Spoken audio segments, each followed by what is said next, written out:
Okay, don't mind me, my beard was getting a little bit out of control and my actions has made me look as though I've regenerated into my younger self. Make that of what you will. A few years have passed and the mutants are still trying to live by whilst the humans still hate them, but one human in particular is set on trying to fix the mutant problem. This is my uneducated opinion on the movie X-Men 2.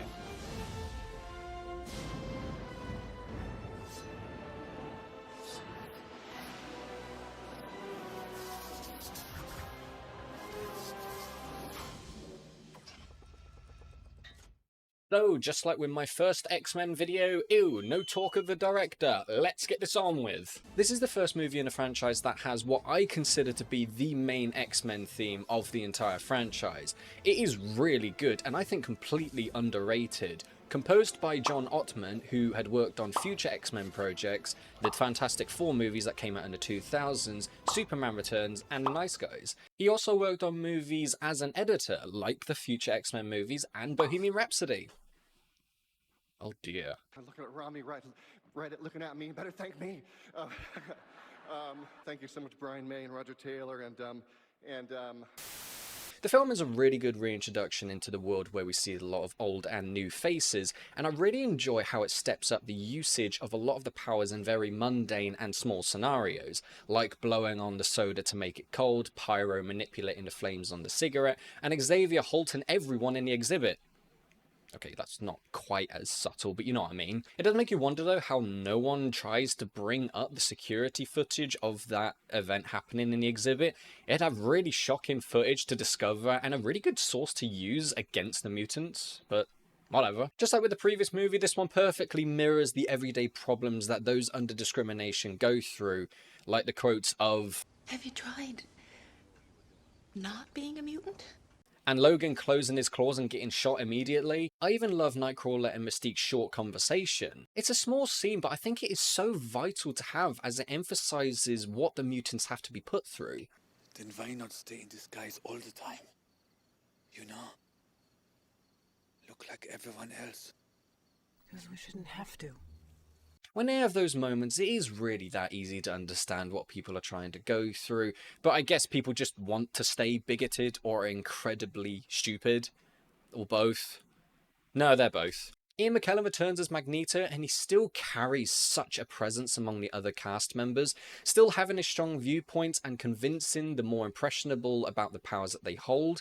He brings such confidence in every line he delivers, even those scenes where he is a prisoner, and when he is involved in a few action scenes, he performs them so effortlessly. James Marsden as Cyclops unfortunately plays a much smaller role in this movie, almost feeling like he's completely redundant. Again, confusing, as the way his character comes across more of a hothead and lacking any real leadership qualities he has compared to Cyclops in other media. I know it's bad to compare in a lot of cases, but given how loved and respected the character is in the comics, and them getting other characters so right in this movie, it's a real shame that Cyclops has to be neglected so much. Famke Janssen I really liked a lot as Jean. She really steps up in the increased role in her being very reserved, hesitant and fearful in what she is capable of doing, and the growing powers she starts to show at the end goes really well with her emotional send-off as the character. I say send-off because we all know they're going to end up doing the Phoenix Saga at the end, and I cannot wait to see how they portray it, especially with the big tease that they give at the end.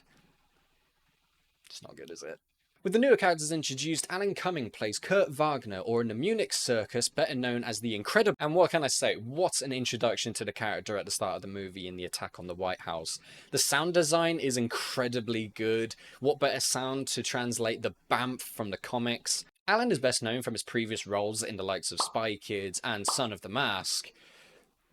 I mean, he was in Doctor Who as well. I didn't watch that personally, but I'm sure he was really good in it. He's really good in this, and these roles weren't his fault. Trust me, I don't want to say that he was bad because he's a really good actor, and it's a real shame that he doesn't return to this franchise because he is so good. I love the role that he has in this movie, all about faith. I think I read somewhere that he didn't return purely because he didn't want to have to go through the incredibly long process of becoming Nightcrawler, which is completely understandable because holy shit does he look incredible. There is so much detail going in the way he looks. It's probably my favourite look out of any of the mutants in this movie. Brian Cox plays William Stryker, Striker, the main force trying to solve the mutant problem and the one responsible for Logan's trauma. I may be talking absolute nonsense here, but bear with me. The moment in the mansion attack where Bobby creates the ice wall, I love the difference shown in between Striker and Logan. Logan wanting a sense of belonging and within touching distance of receiving the answers he's looking for, whereas on the other side, Striker is in a completely different mindset when touching the ice,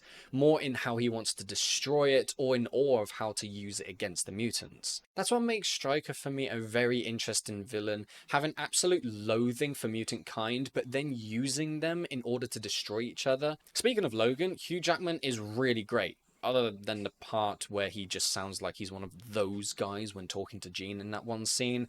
But overall, his journey into trying to figuring out his past is very well done. The fight scenes he has in the mansion and against Lady Deathstrike is dynamic, full of tension and excitement.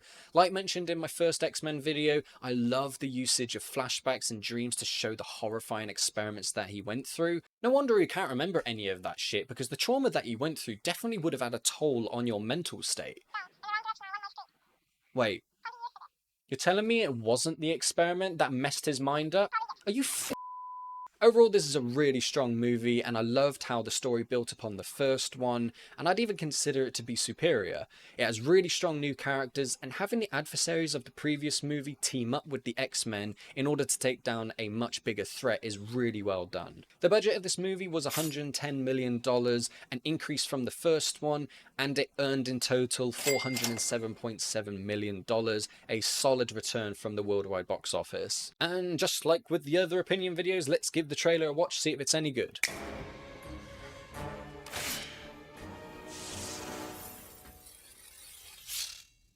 Holy shit. Okay, so I was able to watch the throwback trailer on the 20th Century Studios YouTube channel, and what an incredible trailer that is. I really loved how they were able to use one of the big quotes at the end of the first movie and then connect it into one of the main events that happen in the second movie with the mansion. I really like the tension it builds when it's starting to introduce the main villain of this movie, but the trailer does get a little bit too cheesy right at the end when it starts saying, "Coming soon, 2003. But overall, really good trailer. Really enjoyed it. And I think that's about it for this video. Thank you everybody so much for watching. Why not give it a like, a subscribe, ding the notification bell, share around. I'm not forcing you to. Don't have to, but why not? Comment down below what you thought about the movie. Did you like it? Did you not like it? Give me constructive feedback on what I could do better for next time. If you want to see more of me, I'm on twitch.tv/Rizakins. I play single player games. I also play with Jem and Razzie and a few other mates, co-op games together, obviously. And hope to see you there. Alright, take care. Bye.